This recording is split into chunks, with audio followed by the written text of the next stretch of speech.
Assalamualaikum warahmatullahi wabarakatuh. Good morning, students. How are you today? I'm okay, thank you. Well, today we are going to learn about simple past and present perfect. So, before we start our class today, let's pray together.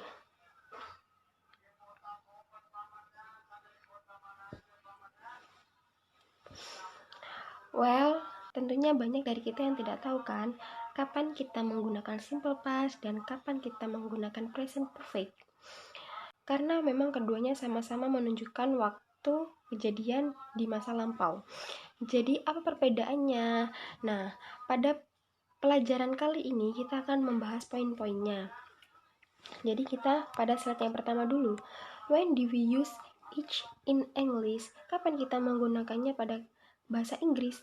Nah, untuk yang pertama adalah simple past. Use the simple past for action that happened in the past and is over, done, finish. Jadi kita menggunakan kalimat simple past itu untuk kejadian yang sudah terjadi di masa lampau dan itu memang sudah benar-benar terjadi, selesai. Nah, kemudian untuk yang kedua, use the present perfect for action that start in the past but is still true today. Untuk yang kedua, kita menggunakan present perfect untuk kejadian yang sudah terjadi di masa lampau, tapi masih berlangsung sampai saat ini. Bisa dibedakan ya. Kemudian kita pada formula simple past. Pada formula simple past itu ada bentuk positif, negatif, dan interrogatif. Pada rumus pertama yaitu positif, di mana di situ ada rumus verbal dan rumus nominal. Untuk kalimat verbal, di situ ada subjek ditambah verb 2 ditambah objek. Nah, pada contoh kalimatnya ada we attend the festival last week.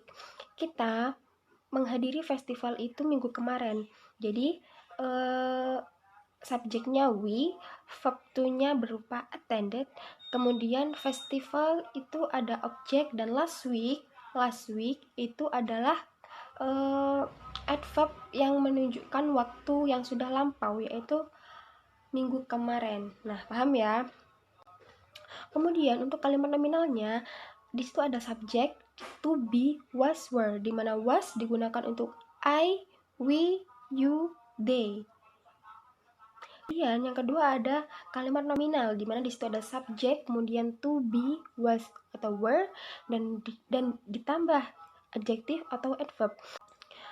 Pada kalimat nominal di situ kan ada subjek, to be, was atau were, kemudian ditambah adjektif atau adverb.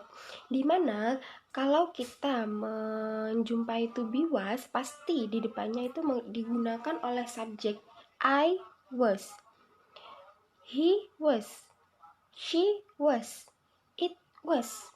Sedangkan were digunakan untuk they were, you were, we were. Seperti itu ya.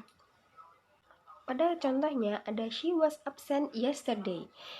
She sebagai subjek, was adalah to be, kemudian ada yesterday di situ merupakan adverb of time yang menunjukkan waktu yang sudah lampau, yaitu kemarin.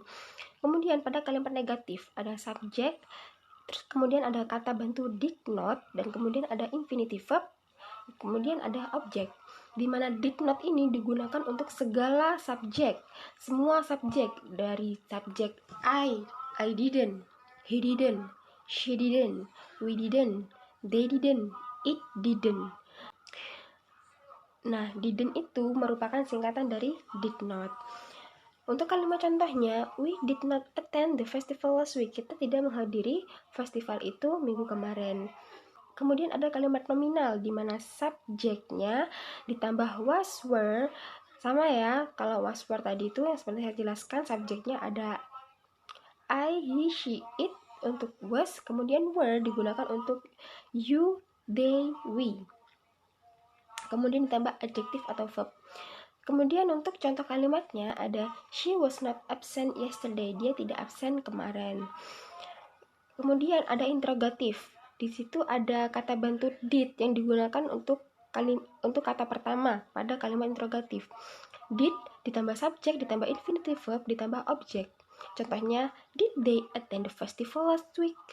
Did they attend the festival last week? Nah, untuk kalimat nominalnya ada was, were, ditambah subjek, ditambah adjektif atau adverb. Sebagai kalimat contoh, was she absent yesterday? Was she absent yesterday? Nah, untuk simple past paham ya. Kemudian kita beralih pada present perfect, di mana di situ juga ada bentuk positif, negatif, dan juga interrogatif. Nah, di situ kan juga ada rumus present perfect tense-nya. Untuk rumus yang pertama yaitu I, you, we, they menggunakan have ditambah verb 3. Kemudian ada he, she, it ditambah has, kemudian ditambah verb 3. Kita bisa lihat bahwa penggunaan kata bantu have atau has itu digunakan pada subjek yang beda ya. Kalau have itu digunakan pada I, you, we, they, dan kalau has digunakan untuk he, she, it. Sebagai contoh kalimatnya, untuk kalimat pertama, they have lived in Jakarta for a long time. Dia sudah lama tinggal di Jakarta. Nah, seperti yang saya jelaskan tadi, bahwa present perfect adalah kalimat yang menunjukkan kata yang sudah terjadi di masa lampau tapi masih berlangsung sampai sekarang kan. Nah, pada contoh menunjukkan mereka sudah lama tinggal di Jakarta, berarti mereka masih tinggal di Jakarta sampai saat ini. Kemudian pada contoh kedua ada he has learned English for 1 year. He has learned English for 1 year. Dia sudah 1 tahun belajar bahasa Inggris, berarti sampai sekarang dia masih belajar bahasa Inggris. Kemudian ada kalimat negatif, I, you, we, they. Di situ ada kata bantu have ditambah not. Kemudian ada verb 3. They have not lived in Jakarta for a long time. Mereka tidak lama tinggal di Jakarta. Kemudian selanjutnya ada he, she, it sebagai subjek ditambah has ditambah not ditambah verb 3. Sebagai contohnya, he has not learned English for 1 year. Dia tidak belajar bahasa Inggris selama 1 tahun. Kemudian pada kalimat interrogatifnya, kata have atau has atau kata bantunya itu ditaruh di depan sebagai kalimat tanya. Have ditambah subjek I, you, we, they ditambah verb 3. Kemudian ada has ditambah he, she, it ditambah verb 3. Sebagai contoh, have they lived in Jakarta for a long time? Has he learned English for a year? Seperti itu ya. Kemudian pada slide selanjutnya ada perbedaan simple past dan present perfect. Nah, pada simple past fokus pada keterangan waktu. Sebagai contoh, saya makan 1 jam yang lalu. Saya makan 1 jam yang lalu. Jadi, pada simple past ini yang ditekankan adalah waktunya, waktu terjadinya. Sedangkan pada present perfect tidak fokus pada keterangan waktu. Jadi, sebagai contoh, saya sudah makan. I have eaten. Sudah, tidak ada keterangan waktunya. Seperti itu. Kemudian pada slide selanjutnya, see for compare the meaning of these 2 sentences. Lihatlah lihatlah perbandingan 2 kalimat tersebut. Yang pertama ada John lived in Bandung for 5 years. Yang kedua ada John has lived in Bandung for 5 years. Di mana yang pertama itu adalah simple past dan yang kedua adalah present perfect.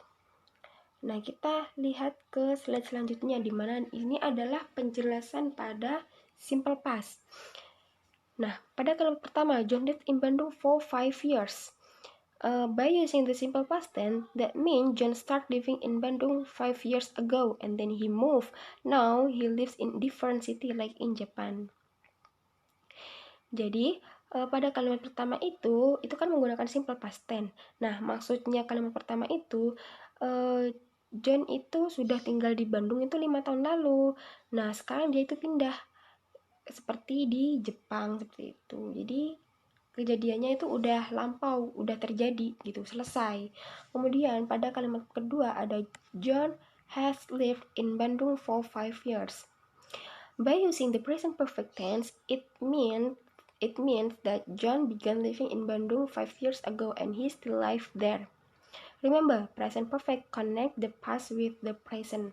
Nah, pada kalimat kedua ini, John itu masih tinggal di Bandung dari 5 tahun lalu dan sampai sekarang pun dia masih di Bandung. Nah, paham ya perbedaannya antara kedua kalimat tadi. Nah, seperti itu tadi penjelasan tentang simple past dan present perfect. Any question so far? If you have any questions, so you can ask to me at WhatsApp group. If I have mistakes, may you apologize me. Keep spirit and never stop to study hard. So I think today is enough. Wassalamualaikum warahmatullahi wabarakatuh.